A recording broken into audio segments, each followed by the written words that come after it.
أعوذ بالله من الشيطان الرجيم بسم الله الرحمن الرحيم سورة آل عمران درهم سپارہ آیت نمبر 18 الله سبحانه وتعالى فرمای شهد الله گواہی ورکړه الله تعالی انه بشک دې خبره چې لا اله الا هو نشته معبود انه بشک شان دا غدار چې لا اله نشته معبود الا هو مگر هم دک یو الله دی والملائکه دارنګ فرشتو هم د دې خبره گواہی کړې ده واولو العلم او د علم خواندانو هم قائما بالقسط چې قائم دی په انصاف باندې لا اله نشته معبود الا هو مگر الله ته الا هو العزیز چې بشک هغه زورور ذات ته زبردست ذات ته الحکیم حکمت والا ذات ته ان الدین بشک حق دین عند الله د الله بنسبان دی الاسلام اسلام دی ومختلف الذين اختلاف نو کړیا کسانو اوتل الكتاب چې وتور کړی شو کتاب الا من بعد مگر رست دا غنه بجاهم العلم چراغ غویت علم بغیم بینهم د وجد زد د وجن خپل منس کې ومن يكفر بآيات الله او سوق چې انکار کوي د الله د آیاتونو نه د الله د احکاماتو نه فإن الله بس بشک الله تعالی سریع الحساب ډیر زر حساب کتاب غستون کې دی فین حاجوک پس کچری دیتا سره جنگ کوي پیغمبره فقل تورته فرمای پیغمبره اسلم تو ما ولکړی دې سپارل می دی وجه خپل ځان لله الله تعالی ته ومن اتبعن او اسوک چې زما خبر منی زما پیروي کوي وقل للذین ويا کسانو ته پیغمبره اوتل کتاب چې ورته ورکړی شوی دی کتاب والامیین او دغه امیانو ته ان پړو خلکو ته وایا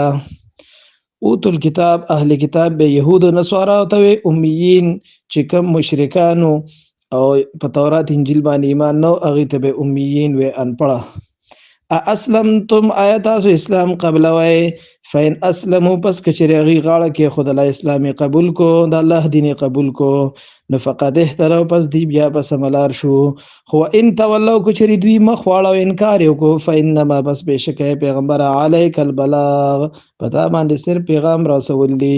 والله بصیر بالعباد الله لدن کې د خپل بندگانو لرا ان الذين بشکا خلق يكفرون چې انکار کوي بآيات الله د الله د آیاتونو ويقتلون النبيين او وجن پیغمبران بغیر حق پناه حق طریقې سره ويقتلون الذين وجنيا کسان يأمرون چې حکم کوي بالقسط د انصاف من الناس په خلقو کې د انصاف کولو حکم کی خلکو ته د عدل او د انصاف خبره کوي نفبشرهم پس پیغمبر زیر ورکدا څه قسمه کافرانو ته بیا عذاب الیم د عذاب درناک اولئک الذین دا خلق ته حبطت اعمالهم چې ځای شو د دوی اعمال په دنیا په دنیا کې هم ول اخرت او په اخرت کې هم وما لهم او نبی د دوی لپاره من ناصرین څوک مدد کوونکي الم تر آیاتان دی کتره الی الذین ها خلق تاوتو چې وتور کړی شوی دی نصیبا من الكتاب صحیح صد کتاب یدعون دوی را بللی شي الی کتاب الله د الله کتاب طرف ته لیحکم بینهم دیر پاره چې فیصله وشي دی منس کې ثم يتولى بیا مخ اړوي فریق منهم یو ډله د دوینا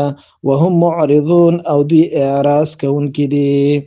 ذالک دا په دیو جبان من دی بیانهم چې دی بشک ویل قالو دی ویلو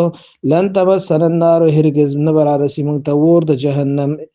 کچری را رسیدو نو الا ایام معدودات مگر یو سو د شمیر ورځې هغه له جهنم تزو نور مطلب جهنم ته منزو هم به جنت تزو هو غرهم دی دوکه کې ور چوری دی فی دینهم د دوی د دین په دغه معاملې کې ما کان یفترون هغه چې دی د ځان نه دروغ به جوړولو صدق الله مولانا العظیم